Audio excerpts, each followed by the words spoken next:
Okay, so first of all, thank you all for coming. This is my first FOSDEM. I am very excited to be here. I am a bit overwhelmed with the size of this event and by the fact that all of you people are so engaged with what people have to say and that there are no lunch breaks and you are still here in this room, so thanks.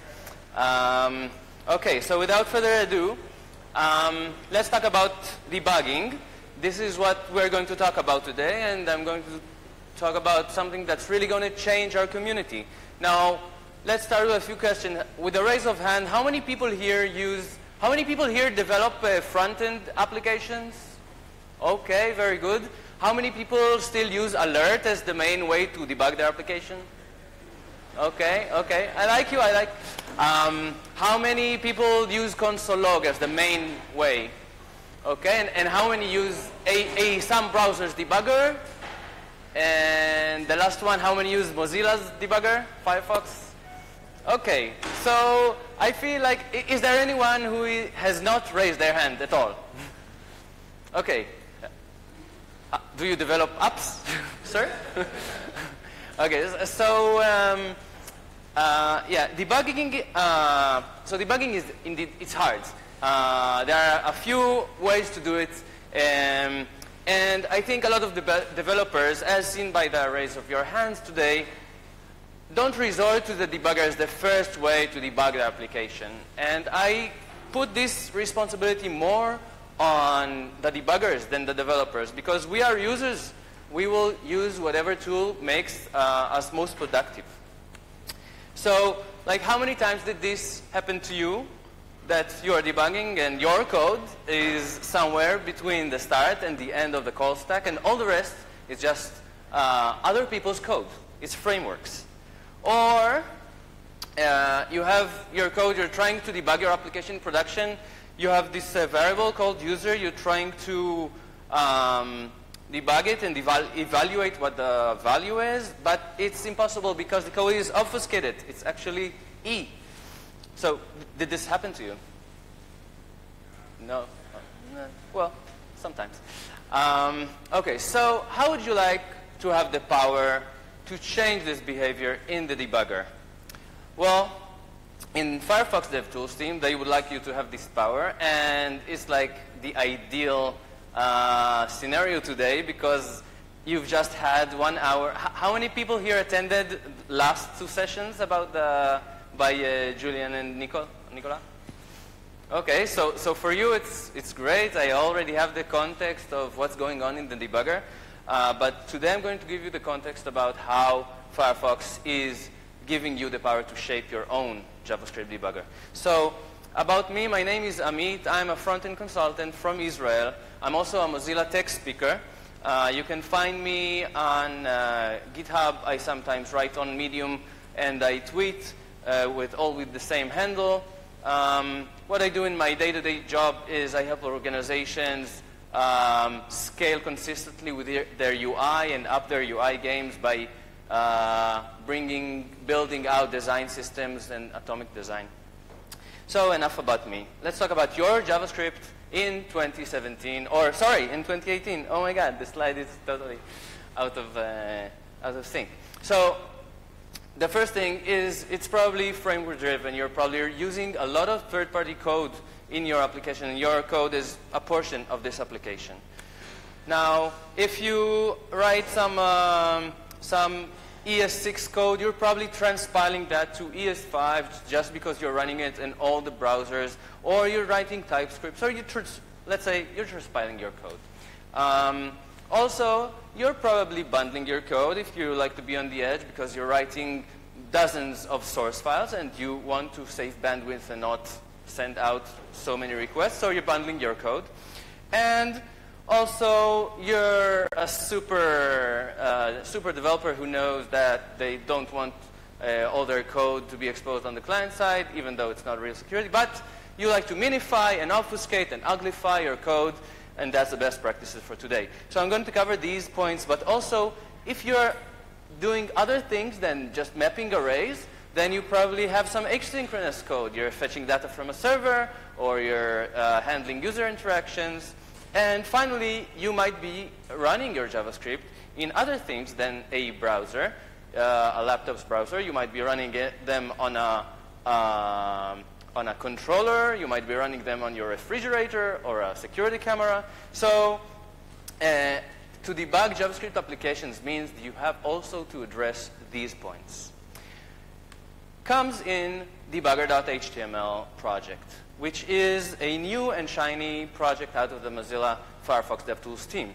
Now, they set out to address all the points that I depicted earlier. And they are now rebuilding the entire DevTools suite from scratch using modern web technologies. So the Debugger project has been going on for about 2 years now. And it's using React, Redux, Webpack, and Babel, and more community-powered tools to build, to move forward the debugger. And this project was named Debugger Dot HTML because it's just a simple, plain HTML, JavaScript, CSS implementation of a debugger's front end. So there's no more Zool for whoever knows and have experienced the pains. And it's a simple web application. So let's see how the debugger in 2018 solves the problems that we have, or the behavior of your modern JavaScript. So if you have this frame-driven, and remember this scenario, so let's see how we can address this. So first of all, I just want to show how you install the debugger. The scenario is pretty simple. You start by, so I'm going to debug it to do up. It's totally cool. On the edge. So at the beginning, you start by git cloning the repository. Then you run yarn to get all the sources. And yarn starts, opens up, and fires a Webpack dev server on port 8000. So you can go now to your browser and start localhost port 8000 to see the web app of the debugger. Now, what you actually see when you open up another tab, localhost 8000, is not the debugger. It's something that we call the Launchpad. And the Launchpad is what you see when you launch the debugger, but outside of Firefox as a web application. So if it's inside the DevTools, like bundled in your browser, you won't see this. But in order to be able to debug different tabs, you see this Launchpad, which allows you to select the tab that you want to debug. So I have this Backbone to-do app, and I'm going to select it and start debugging it. So I choose this tab, and then I see the debugger. I have a neat to-do list, make vanilla pudding, put in a mayo jar, and eat in public. And now I'm going to set a breakpoint, and I'm going to break on this line, and I see that in the call stack there is a place where the Backbone library is shown with its logo, and it's also collapsing and expanding the stack frame. So it's really nice. The whole stack frame is visualized in a collapsed way, so I can identify where my sources are and what third parties I'm using. And there are a lot of libraries and third-party tools that are addressed and have these logos. So I saw this, and I thought that it could use some love. And so when you expand, collapse these frames, you don't really know how many frames are collapsed. So I just figured out, it's really nice to have this number next to the collapsed stack frame. So I added this, and my PR was accepted. And I just want to show you how easy it is, because all it means is, yeah, it's a bit hard to see with this lighting, but the whole thing is a React component. I wrote like a badge component that is a circle with a number, and I already have this number. It's the length of the group of stack frames. So it was really easy for me to add this feature, and it was accepted. So the next thing is transpilation. And here I just want to show you, so this was appearing in previous talks here, but we do, as an example, syntax highlighting, for example, JSX. And the way it's done is the debugger is using CodeMirror for its editing. So you just say, set the mode to JSX if you recognize that this is a JSX file or it's a React component. Alas, it's not perfect. So Julian, who's right here in the crowd and spoke before me, opened up a ticket some time ago about this not working as planned. And one of the contributors, and you can see that this didn't work properly. And one computer claimed this issue. So what I want to demonstrate here is how nice it is that you can go to GitHub and just comment with /claim. And there's a little GitHub bot that is answering with thank you for claiming this issue. And here are some getting set up and contributing developing manuals that we'll be happy to answer your questions in Slack. And you can always feel free to unclaim it if you don't get time or get busy. So the debugger team. So the next thing is your bundled code. Also, not much to show here, but I just wanted to show it's the little things. A lot of people bundle their code via Webpack. So if it's bundled via Webpack, you got the nice little Webpack logo right there. So just to reduce the cognitive load, if you spot that icon, where the Webpack folder is. Okay, and lastly, obfuscated code. That's a bit of a problem to debug obfuscated code. So like on your left is obfuscated code, but when you debug it, you would really like to debug the code that you originally wrote, not the generated one. So I want to tell you a story about mapped expressions, which is a personal story that I was involved in. So some time ago, Jason Laster, who's one of the developers of the debugger, wrote this tweet. Debugger aficionados will love this PR by Yuri Delnik, how the debugger can now map minified variable names onto original variables. This means scopes and preview look great. And next up is watch expressions. This feature touches AST, source maps, and JS scopes. What's not to love? Stop by if you're intrigued. And needless to say, I was intrigued. So let's just see a visualization of the problem. So you have this to-do app again, and you buy a parrot. You teach the parrot to say, help, I've been turned into a parrot. I'm going to debug this. And I'm adding a to-do. I'm adding a breakpoint where I'm adding a to-do.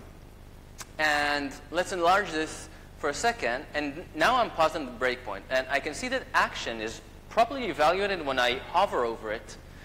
And in the scopes, it's also properly evaluated. I can see the values of action.text, action.type.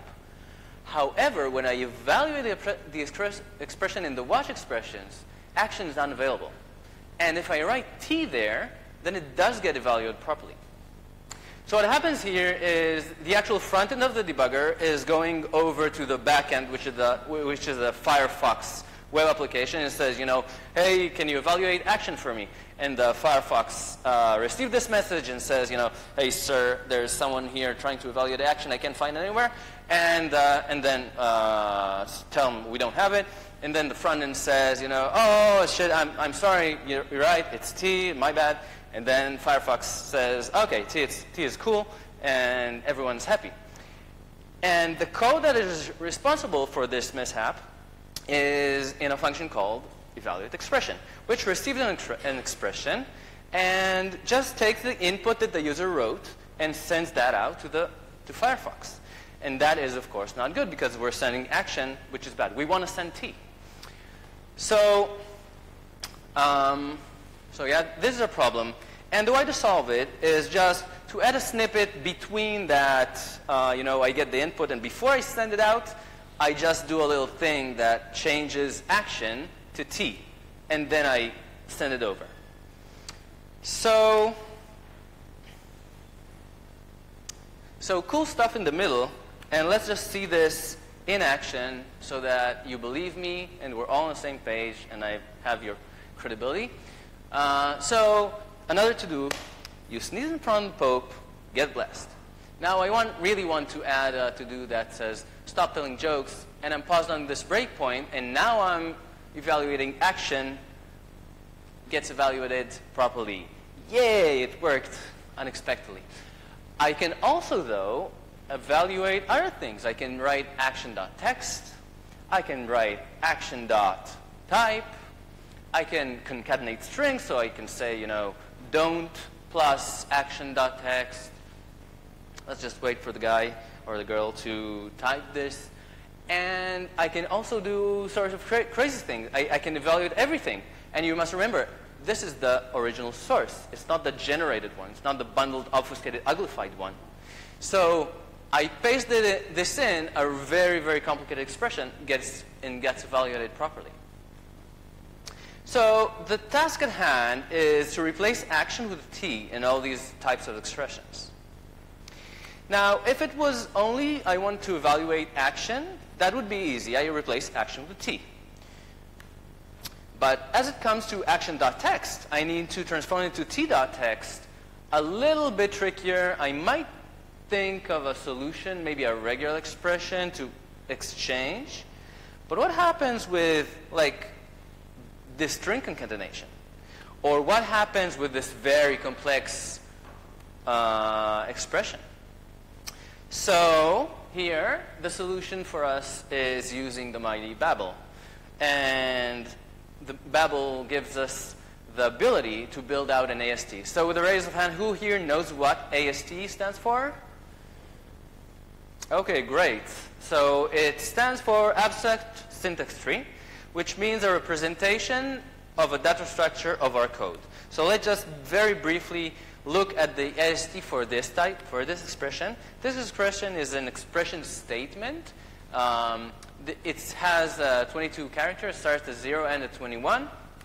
The expression property is a binary expression, starts at 0 and at 21. There's an operator of plus, has two children. The left one is a literal, it's the don't, starts at 0 and ends at 7. The right one is a member expression, action.text, starts at 0 and ends at 21.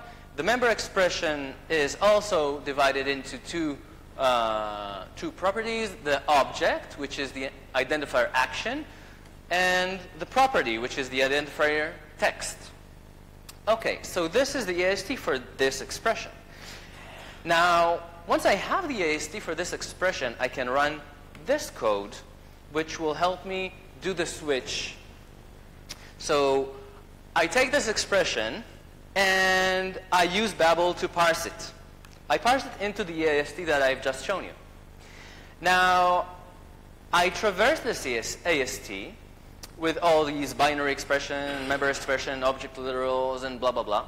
And when I find an identifier that its name is action, then I take that one, I go to my bindings, and this related to the tweet that I showed you earlier about all the infrastructure work already done, which the infrastructure work means we know how to map action to T.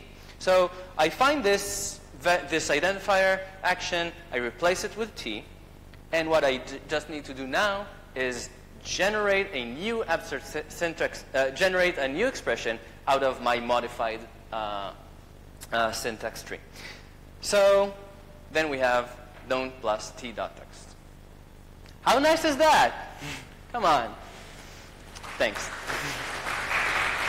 Okay, so we're all good geeks here. We enjoy our little mind game. So let me just very briefly do a small thing. If you can run a debugger as a web application, then you can debug your debugger as a web application. And you can debug that debugger as a web application as well. So what I'm going to do now is I have this to-do app. How do you convert this JavaScript bug?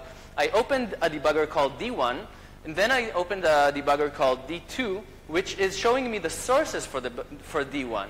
Now I have D3, I like to call D3, which is showing me the sources for D2. And I'm just, due to the lack of space, I'm just going to open D4, and that's it.